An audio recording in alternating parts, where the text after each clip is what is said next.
Ladies and gentlemen, hey, hi, how you doing? Welcome back to the channel. Thank you so much for stopping by. We've got even more new update details here in Call of Duty regarding some upcoming weapon updates coming to the game. We've got an explanation for why they've made such a drastic change in one of our core modes, and somehow, some way, supply drops have returned to Call of Duty, at least partially. And we're going to talk about what this could mean for the larger impact in the future for upcoming events in COD, and maybe what Call of Duty's kind of taken away as far as like player data goes here, and one of the more surprising updates that we've seen in a bit. Let's start first though with a few gameplay updates that were recently detailed directly from the lead dev over at Treyarch. So Centric here ends up posting about the new Strider 300 sniper. This of course just dropped earlier this week with the Lost Outpost event, then also a new bundle that was glitched and was added to the game a little bit early, hence why they pushed up the event. But was talking about how the Strider damage is similar to like the Pellington or the Swiss from Cold War.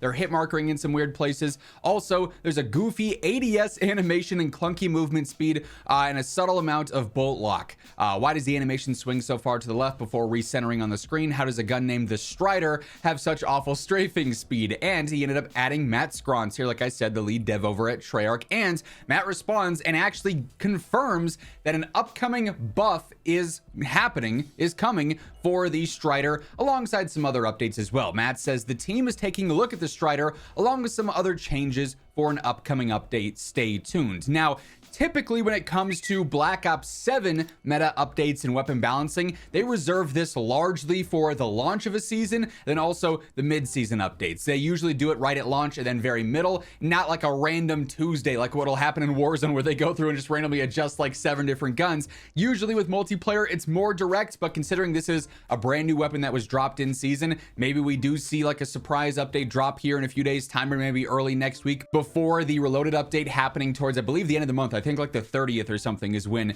the Reloaded update should be dropping. But nonetheless, we now have it confirmed that a Strider buff is coming that seemingly is going to address a lot of the animation stuff. So the movement speed, the bolt lock, the sway, and everything like that. It's going to be more aggressive. So that's already, outright pretty good. Also, Matt did confirm shoulders, upper arms are one-hit kills. Obviously, headshot one-hit kills with this as well. So might have just been hitting some weird hitboxes, or maybe the server was just not performing very well in some cases, right? But the damage seemingly is there. However, it is going to get a buff here in an upcoming update, so we'll have to look out for that. Another big discussion point as of late has been endgame, because of course with the launch of this season, they ended up going through and making endgame temporarily free to play. Now, they haven't given us an end date when we're no longer going to have free access to endgame. So if you're trying to, max things out, maybe get some camo challenges done, make sure you're grinding, because we don't have an idea as to when this is no longer going to be free access.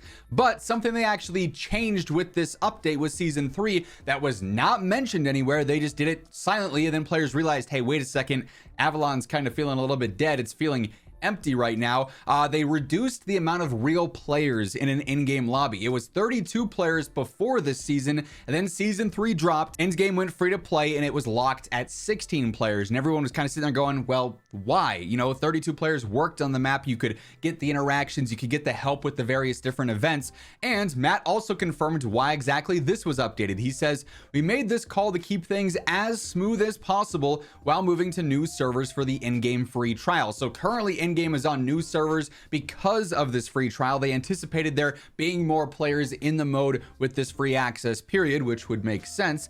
The goal is to increase player count while we keep a close eye on server performance. So this was largely done as a test to ensure that the servers could handle this influx of new players coming over to endgame. And then once they know everything is smooth, everything is stable, they're going to increase this back up to 32 players, presumably at some point in the future. Unfortunately, though, we just don't get any exact specifics as to when this is happening as well. So we'll just have to keep an eye out for any COD updates posts or any Call of Duty community manager posts here in the coming days and weeks. Obviously, as with everything going on in COD, once we get new update details, new information in any capacity, you guys know I'm gonna keep you informed with the need to know info. So be sure to hit that subscribe button and turn on those post notifications. And as we're going through all the update details and interesting things going on in game today, if you guys enjoy the video, a like rating is always seriously appreciated. Now, another thing that happened in Call of Duty just yesterday was the start of our newest event, the Lost Outpost event. And the way that they went through and they described this, they made this seem like this was going to be another collection-based event where we go through, we get kills, we open up crates and everything like that, depending on which mode you're playing. And then when you get kills, people will drop things, you pick them up, you go through onto the menu, you redeem them, you get your rewards. We've had a bunch of those collection events over the course of the past few years. What we didn't expect with this event is for it to be a collection event plus the return of a system that we have not seen in Call of Duty in quite some time. Supply drops are back in a very interesting way. So I actually wanted to save up some of my beacons here to go through and show how this is functioning and basically what this could mean for the future here in COD, because as always, when Call of Duty does stuff like this, while yes, this is a different event, it's going to be a little bit more engaging in some ways. And I think there's a lot of focus on retention behind this as well. But when you go through and you have something like this, they're doing it very deliberately. Everything they're doing here is with intent, and they're going to see the data, they're going to see the feedback from this event.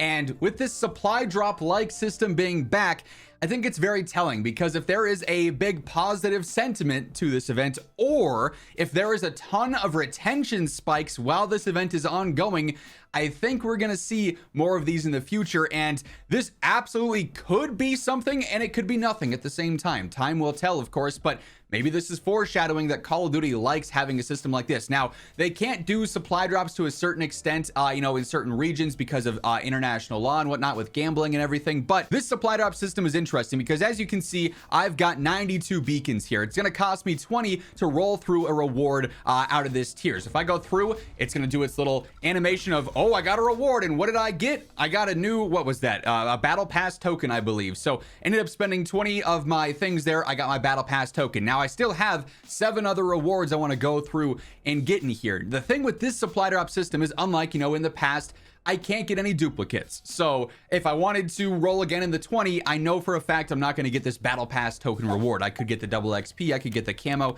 something else entirely. But this is straight up a supply drop system for the first time in Call of Duty in quite some time. And the reason that I think that this is noteworthy is because, like I said, they're doing this deliberately. This is for a reason. They are getting specific data out of this.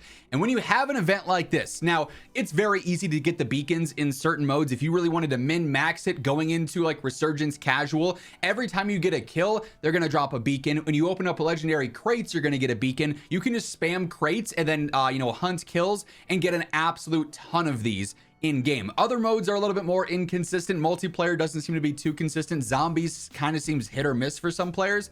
But as you're going through and casually playing, obviously their direct target audience here is going to be that casual audience. As they're going through and getting these beacons over the course of the next 2 weeks while this event is active, they're going to want to play more and more to get these rewards. Like if you want this mastery camo that, I won't lie, I think is a really, really clean looking camo, you're going to have to go through and get all rewards in the first tier, all in the second tier, all in the third tier as well, which means you're going to need quite a few beacons. Now, again, you can't get duplicate items, but you've still got to go through and redeem all of these.